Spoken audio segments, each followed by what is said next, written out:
Welcome to the question of the day. आज का question class 10th के polynomial chapter से लिया गया है। इस क्वेश्चन में बोला गया है if alpha and beta are the zeros of quadratic polynomial. Quadratic polynomial के दो जीरोज होते हैं जो कि अल्फा एंड बीटा गिवन है, अल्फा एंड बीटा। ठीक है, नेक्स्ट पॉलिनोमियल आपके पास गिवन है f x equals to 3x² minus 5x minus 2। तो ये एक क्वाड्रेटिक पॉलिनोमियल है बिकॉज इस पॉलिनोमियल का डिग्री 2 है, x का मैक्सिमम पावर 2 है, इसीलिए इसको क्वाड्रेटिक पॉलिनोमियल बोलेंगे। अब क्वाड्रेटिक पॉलिनोमियल के दो जीरोज होते हैं, क्योंकि इसका डिग्री 2 होता है तो दोनों जीरोज भी अल्फा एंड बीटा बता दिया गया है। देन आपको फाइंड करना है कि alpha cube plus beta cube, इन दोनों का जो सम है alpha cube plus beta cube, वो किसके इक्वल होगा। चार ऑप्शंस गिवन है आपके पास। अब इन चारों ऑप्शंस में से आपको फाइंड करने के लिए सबसे पहला काम तो अल्फा और बीटा पता होना चाहिए, लेकिन यहाँ पर अल्फा और बीटा बिना फाइंड किए हुए, आप फाइंड तो कर सकते हो अल्फा और बीटा इस पॉलिनोमियल का, लेकिन बिना फाइंड किए हुए हम लोग कैसे करेंगे वो भी देख लीजिए। अल्फा और बीटा फाइंड करना मीन्स एक्स का दो वैल्यू निकालना पड़ेगा हमें। ठीक है, x का दो वैल्यू निकालना पड़ेगा, एक को अल्फा सपोज कर लेंगे, एक को बीटा, तो तब भी alpha cube plus beta cube करने से हमारा यहाँ पर इन चारों ऑप्शंस में से आ जाएगा। एक दूसरा तरीका ये भी है कि जब ऐसा कोई भी पॉलिनोमियल दिया हुआ रहता है, मीन्स क्वाड्रेटिक पॉलिनोमियल का, उसके सम ऑफ जीरोज और प्रोडक्ट ऑफ जीरोज और उसके कॉफिशिएंट्स के बीच में, जैसे x² का कॉफिशिएंट 3 है, यहाँ पर x का कॉफिशिएंट -5 है और कांस्टेंट टर्म -2 है, तो इसके बीच में एक रिलेशनशिप रहता है जिसको पता होना जरूरी है। तो जैसे इसके दो जीरोज हैं तो सम ऑफ जीरोज करने से अल्फा प्लस बीटा आ जाएगा, तो सम ऑफ जीरोज हम इस पॉलिनोमियल का डायरेक्टली लिख सकते हैं। क्या होगा, तो sum of zeros equals to sum of zeros को अल्फा प्लस बीटा, यही लिखेंगे क्योंकि दो जीरोज अल्फा एंड बीटा इस पॉलिनोमियल के गिवन है।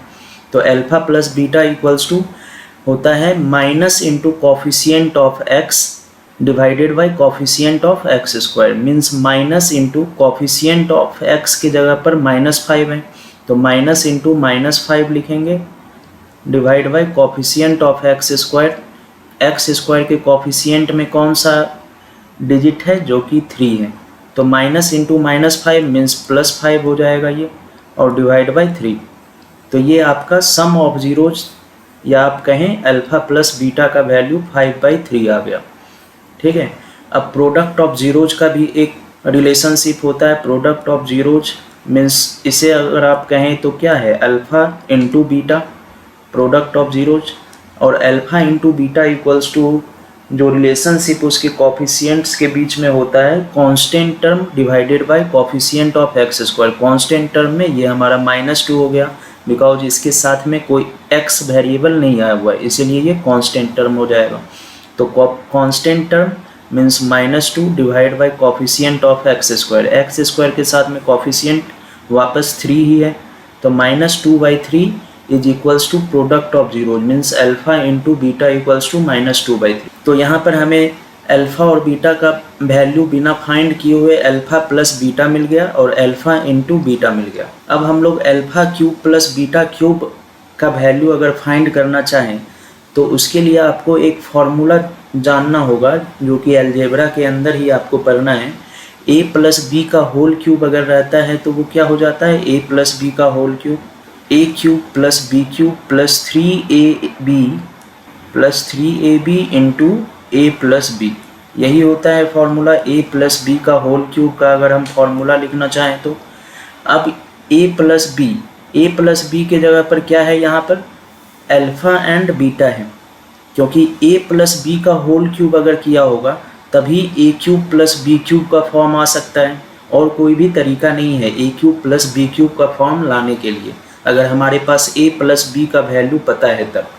तो a प्लस, देखिए a cube plus B cube जो यहाँ पर है, वैसा ही एक form alpha cube plus B cube beta cube है, तो यहाँ पर क्या हुआ होगा, अल्फा प्लस बीटा का होल क्यूब हुआ होगा, तभी alpha cube plus beta cube आया होगा। तो अल्फा प्लस बीटा का whole cube equals to alpha cube plus beta cube plus 3 into alpha beta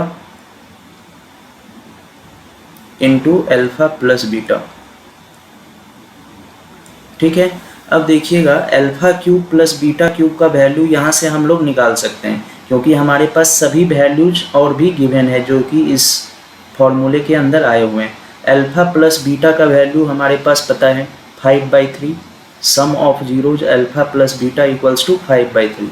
तो अल्फा प्लस बीटा की जगह पर 5/3 हम लोग यहाँ पर पुट कर सकते हैं, 5/3 और इसका होल क्यूब है तो 5/3 का whole cube equals to alpha cube plus beta cube. Alpha का वैल्यू हमें नहीं पता है, बीटा का वैल्यू हमें नहीं पता है, इसीलिए उसका क्यूब के जगह पर भी कुछ नहीं लिख सकते। तो alpha cube plus beta cube यहाँ पर उसे ऐसे ही रहने देंगे, प्लस 3 अल्फा बीटा है। तो अल्फा बीटा का मतलब क्या, product of zeros. Alpha beta equals to -2/3 यहाँ पर आया हुआ है, तो अल्फा बीटा के जगह पर -2/3, तो 3 इंटू -2/3 हो गया ये। और फिर ब्रैकेट का मतलब भी मल्टीप्लाई ही होता है, तो मल्टीप्लाई और अल्फा प्लस बीटा का वैल्यू फिर से वापस 5/3 यहाँ पर पुट कर देंगे अल्फा प्लस बीटा के जगह पर। क्लियर है। अब इसे हम लोग alpha cube plus beta cube का वैल्यू यहाँ से अलग कर सकते हैं। इधर ही साइड में alpha cube plus beta cube रहने देंगे, उसके पहले कुछ कैंसिल हो रहा है तो उसे कर लेते हैं। 3 1 जा 3 एंड 3 1 जा 3, ये दोनों कैंसिल हो गया, तो -2 इंटू 5 -10/3 आ गया। तो alpha cube plus beta cube plus ये -2 इंटू 5/3 मीन्स -10/3। -10/3 को हम RHS से उठा करके LHS की तरफ भेज देते हैं। तो इधर तो 5 का क्यूब बाई 3 का क्यूब है, तो ये 5 का क्यूब 125 डिवाइडेड बाई 3 का क्यूब मीन्स 3 इंटू 3 इंटू 3 27 हो जाएगा। और ये -10/3 इधर जो आया हुआ है, -10/3 -2 into 5 divided by 3 into 1 means -10/3, ये इक्वल टू के इधर आने पर +10/3 बन जाएगा। क्लियर है। Equals to alpha cube plus beta cube. यहाँ से आप alpha cube plus beta cube का वैल्यू अब आपको भी लग रहा होगा कि आप आसानी से फाइंड कर सकते हो। तो 27 एंड 3 का एलसीएम 27 ही हो जाता है, बिकॉज 27 के टेबल में भी 3 आता है, तो एलसीएम आप 27 लिख सकते हो। 27 1 जा 27, इसीलिए 125 1 जा 125 ही यहाँ हो जाएगा, प्लस 3 9 जा 27 होता है, इसीलिए 10 9 जा 90 equals to alpha cube plus beta cube. Clear है यहाँ तक। अब इसके बाद देखिए 125 प्लस 90, 125 प्लस 90 215 हो जाता है। तो इसके बाद मैं 215 इन दोनों को ऐड करके लिख लेता हूँ, 215 डिवाइड 27, तो यहाँ 27, 215 divide 27 equals to alpha cube plus beta cube. तो आपको alpha cube plus beta cube का ही वैल्यू फाइंड करना था, तो आपका आंसर क्या हो जाएगा 215/27।